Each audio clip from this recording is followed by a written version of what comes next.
दोस्तों नमस्कार, कैसे हैं आप सब। उम्मीद है कि आप सभी स्वस्थ होंगे। दोस्तों सबसे पहले आप सभी को 75वें स्वतंत्रता दिवस की हार्दिक शुभकामनाएं। आज हमारे देश को आज़ाद हुए 75 साल हो चुके हैं। आज़ादी का अमृत महोत्सव बनाया जा रहा है, ठीक है, जो कि शुरू किया गया था 13 से 15 अगस्त तक जो है आज़ादी का अमृत महोत्सव मनाया जाना था। जो हमारे माननीय प्रधानमंत्री नरेंद्र मोदी जी ने जो आह्वान किया था सभी देशवासियों से कि वो अपने घरों पर तिरंगा अवश्य लगाएं, तो आप सभी ने तिरंगा अवश्य लगाया होगा। कुछ उसके उनके रूल रेगुलेशन भी चेंज किए गए थे। वो भी हैं कि शाम होते ही आपको तिरंगा उतारना है, वो अब हटा दिया गया है, क्योंकि 13 से 15 तक रोज़ाना कोई नहीं हटाएगा, कोई नहीं लगाएगा, इसलिए ये रूल थोड़ा सा हटा दिया है एक बार के लिए, इस आज़ादी के अमृत महोत्सव के लिए, ठीक है।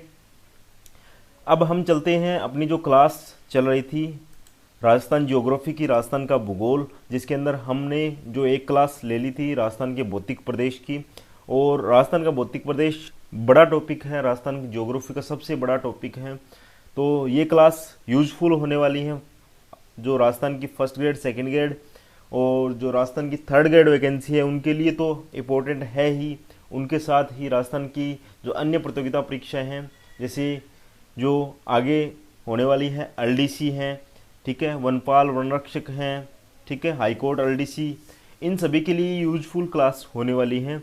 अगर इस क्लास की आपको पीडीएफ नोट्स चाहिए तो आप जो है टेलीग्राम ज्वाइन कर सकते हैं। वहाँ पर आपको जो रियल स्टडी के नाम से टेलीग्राम मिलेगा और लिंक डिस्क्रिप्शन में मिल जाएगा, वहाँ से सीधा आप जो टेलीग्राम में जा सकते हैं, ग्रुप ज्वाइन कर सकते हैं। वहाँ पर आपको फ्री जो पीडीएफ है क्लास की अवेलेबल रहेगी, ठीक है, उसका कोई चार्ज नहीं है।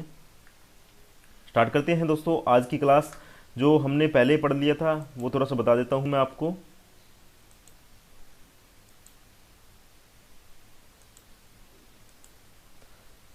दोस्तों हमने जो पढ़ लिया था वो लास्ट में हमने पढ़ा था जो चार भौतिक प्रदेश हैं राजस्थान के, चार भौतिक प्रदेशों में राजस्थान को बांटा गया है।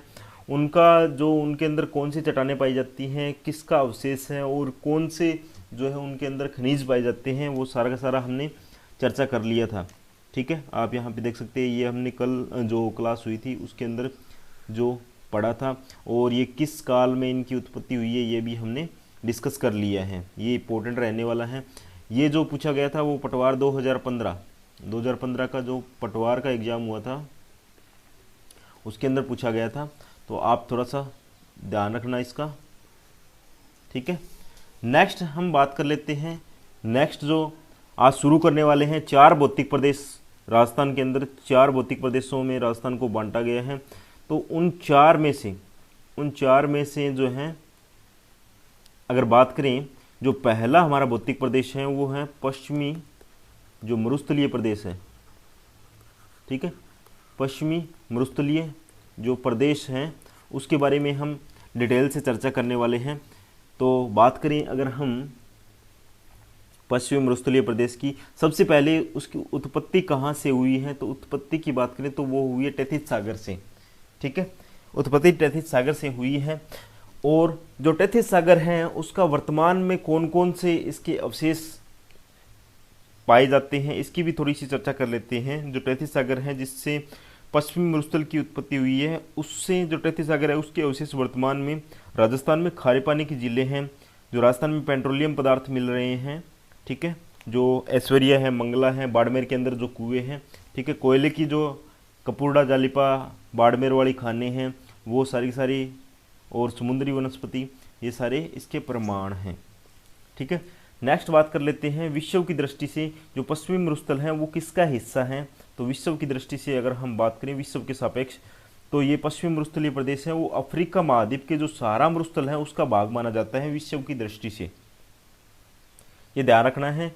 विश्व की दृष्टि से अगर पूछा जाए आपसे कि जो थार का मरुस्थल है या पश्चिमी मरुस्थलीय प्रदेश है राजस्थान का, वो विश्व की दृष्टि से किसका भाग है, तो ये अफ्रीका महाद्वीप के जो सहारा मरुस्थल है उसका भाग है, ठीक है। नेक्स्ट अगर हम बात करें, जो सहारा मरुस्थल है उसका जो ग्रेट वैल्यू है आर्कटिक, उसका भाग माना जाता है, ठीक है। अगर बात करें जो ग्रेट पैलियो आर्कटिक है वो सहारा मरुस्थल, अरब मरुस्थल और थार मरुस्थल, इन संयुक्त रूप को क्या कहा जाता है, ग्रेट पैलियो आर्कटिक जो है कहा जाता है। नेक्स्ट अगर हम बात करें भारत के सापेक्ष बात करें तो पश्चिमी मरुस्थलीय प्रदेश जो थार का मरुस्थल है उसका भाग माना जाता है। भारत के सापेक्ष जो है वो थार के मरुस्थल का भाग है पश्चिमी मरुस्थलीय प्रदेश। ठीक है, नेक्स्ट बात करें जो थार का मरुस्थल है, ठीक है, उसको पाकिस्तान के अंदर चेलिस्तान कहा जाता है, पाकिस्तान के अंदर चेलिस्तान कहा जाता है। ठीक है, नेक्स्ट बात करें थार मरुस्थल का विस्तार की बात करें तो ये 4 राज्यों में इसका विस्तार है। कौन कौन से हैं, पंजाब, हरियाणा, राजस्थान और गुजरात। अगर बात करें क्षेत्रफल की दृष्टि से थार के मरुस्थल के विस्तार की तो फर्स्ट स्थान पे हैं, राजस्थान में सर्वाधिक है, और फिर गुजरात में दूसरे स्थान पर है, तीसरे पे हरियाणा है और चौथे पे पंजाब है। सबसे कम जो है पंजाब में है और सबसे ज़्यादा हमारा राजस्थान के अंदर ये थार का मरुस्थल फैला हुआ है। ठीक है, इतना याद रखना। नेक्स्ट अगर हम बात करें जो थार का मरुस्थल है यानी पश्चिमी मरुस्थलीय प्रदेश जो फर्स्ट पार्ट है भौतिक प्रदेश के अंदर, उसके क्षेत्रफल की बात करें तो उसका क्षेत्रफल है 61.11% उसका क्षेत्रफल है। अगर वर्ग किलोमीटर 61.11% के अंदर है, ये ध्यान रखना थोड़ा सा, जो 100% में से इसका जो पश्चिमी मरुस्थलीय प्रदेश है उसका प्रतिशत 61.11 है।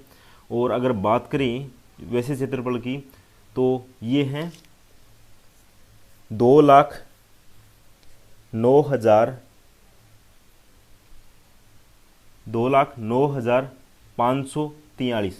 ठीक है, 0.25 वर्ग किलोमीटर। ठीक है, 2,09,543.25 वर्ग किलोमीटर इसका क्षेत्रफल है। ठीक है, मैं सोच रहा था थोड़ी बहुत मिस्टेक होगी पर एकदम सही है ये। ठीक है, अगर बात करें कुल विस्तार की तो कुल विस्तार ये राजस्थान के 12 जिलों के अंदर पश्चिमी मरुस्थलीय प्रदेश फैला हुआ है। एक और यहाँ पे थोड़ा सा मैं बता देता हूँ, जो पश्चिमी मरुस्थलीय प्रदेश हैं, जो हमारी अरावली पर्वतमाला आती है बीच से, जो अरावली पर्वतमाला है बीच से, उसके जो पश्चिमी भाग के अंदर 13 जिले आते हैं, पश्चिमी भाग में 13 जिले आते हैं, उनमें से 12 जिले क्या हैं, मरुस्थलीय प्रदेश के अंदर आते हैं। तो यहाँ से आपका क्वेश्चन बन सकता है कि कौन सा एक जिला बचा हुआ है वो मरुस्थलीय क्षेत्र के अंदर नहीं आता है। तो ये जो है अरावली के पश्चिम में एकमात्र जिला है सिरोही, जो कि पश्चिमी मरुस्थल के अंदर नहीं आता है, वो अरावली के अंदर आ जाता है। ठीक है, इधर पश्चिम में अरावली के पश्चिम में 13 जिले हैं, उनमें से 12 जिले जो हैं वो मरुस्थल के अंदर आते हैं। कौन कौन से हैं, गंगानगर, हनुमानगढ़, बीकानेर, जैसलमेर, बाड़मेर, जालौर, जोधपुर, पाली, चूरू, सीकर, झुंझुनू, नागौर। ये सारे के सारे जो हैं भौतिक प्रदेश, जो पहला भौतिक प्रदेश है हमारा पश्चिमी मरुस्थलीय प्रदेश, उसके अंदर आते हैं। 12 जिले हैं टोटल। ठीक है, नेक्स्ट एक नोट लगा के यहाँ पे पॉइंट लिखा हुआ है, राजस्थानी मरुस्थल का भाग जो है 1,75,000 वर्ग किलोमीटर है। ठीक है, अगर बात करें टोटल जो मरुस्थलीय भाग है 2,33,000 वर्ग किलोमीटर, टोटल जो मरुस्थल है थार का मरुस्थल वो इतना है 2,33,000 वर्ग किलोमीटर है। उसमें से 1,75,000 वर्ग किलोमीटर राजस्थान के अंदर है, यानी लगभग कुल क्षेत्रफल यानी 2,33,000 का 62%, 1,75,000 वर्ग किलोमीटर राजस्थान के अंदर है। ठीक है, अगर बात करें पश्चिमी मरुस्थल थार के मरुस्थल का लगभग 60%, यानी 62 या 60 एक ही बात है। ठीक है, लगभग 60% भाग आता है। ठीक है, नेक्स्ट है अगर बात करें जो पहला भौतिक प्रदेश है पश्चिमी मरुस्थलीय प्रदेश, उसके विस्तार की तो उत्तर से पूर्व और दक्षिण से पश्चिम तक विस्तार जो 640 किलोमीटर है। ठीक है, और ये उत्तर पूर्व से दक्षिण पूर्व तक विस्तार है इसका 300 किलोमीटर है। यानी मतलब सीधा सीधा आप समझ सकते हैं यहाँ पे जो मरुस्थलीय प्रदेश हैं वो यहाँ से लेकर और यहाँ तक है वो 640 किलोमीटर है, और यहाँ से यहाँ तक है वो 300 किलोमीटर फैला हुआ है। अगर इसके ढाल की बात करें, जो पश्चिमी मरुस्थलीय प्रदेश है उसके ढाल की बात करें तो जो हमारा राजस्थान है उसमें ढाल की बात करें तो ये पश्चिमी मरुस्थलीय प्रदेश है उत्तर पूर्व से इधर की तरफ है, ठीक है। दक्षिण पश्चिम की ओर इसकी ढाल है, ठीक है। ये थोड़ा सा मैप से आप समझ सकते हैं। ये यहाँ पे उत्तर आ गया, यहाँ पे दक्षिण आ गया, यहाँ पे पूर्व आ गया, यहाँ पे पश्चिम आ गया, यानी उत्तर पूर्व।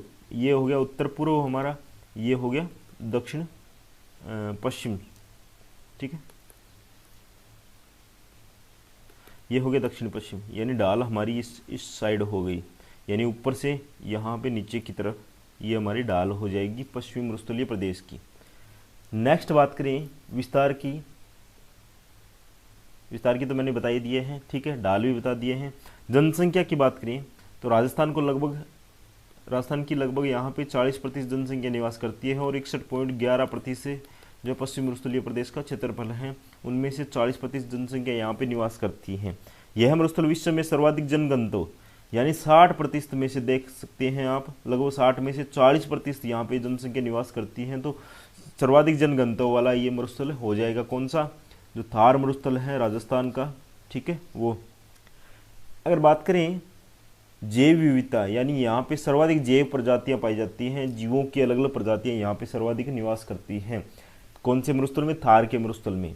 नेक्स्ट बात करें अगर हम थार के मरुस्थल को है, डॉक्टर ईश्वरी प्रसाद ने है वो एक नाम दिया है रुक्ष प्रदेश। ये क्वेश्चन रिपीट होता है, बार बार पूछा गया है, याद रखना। थार के मरुस्थल को रुक्ष प्रदेश किसने कहा है, ये पूछा जाता है हर बार, तो डॉक्टर ईश्वरी प्रसाद ने कहा है। नेक्स्ट अगर हम बात करें मिट्टी की, तो पश्चिमी मरुस्थलीय प्रदेश के अंदर रेतीली मिट्टी पाई जाती है, बालू मिट्टी, जिसे एरिडीसोल कहा जाता है। वैज्ञानिक ये नाम है इसका, एरिडीसोल या एरिडोसोल वैज्ञानिक नाम है इसका।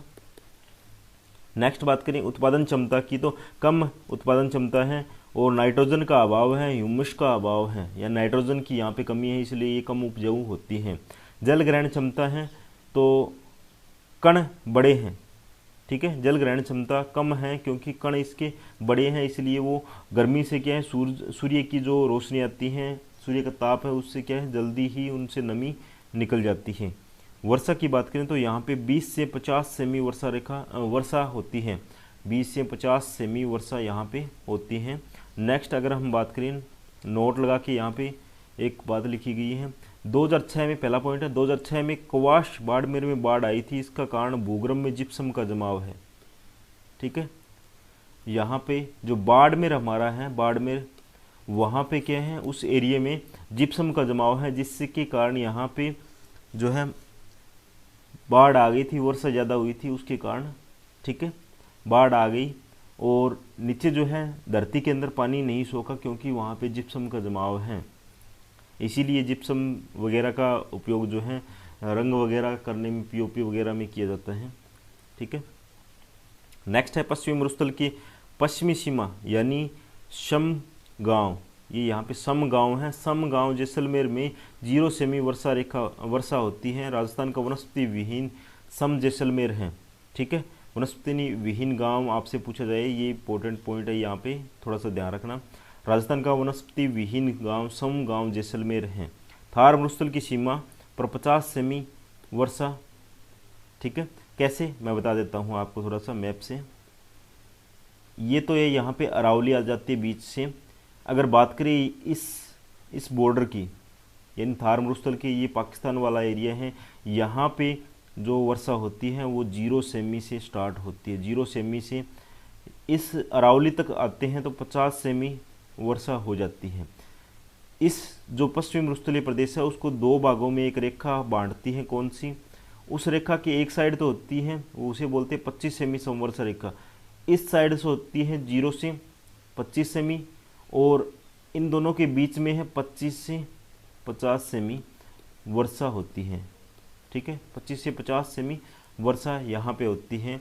इसलिए जो पश्चिमी अगर बात करें मरुस्थलीय प्रदेश है उसकी पश्चिमी सीमा की बात करें, इस सीमा की, तो वो 0 सेमी समवर्षा रेखा है, और जो पूर्वी सीमा की बात करें इस सीमा की, तो वो 50 सेमी समवर्षा रेखा है। यही यहाँ पे जो लिखा हुआ है।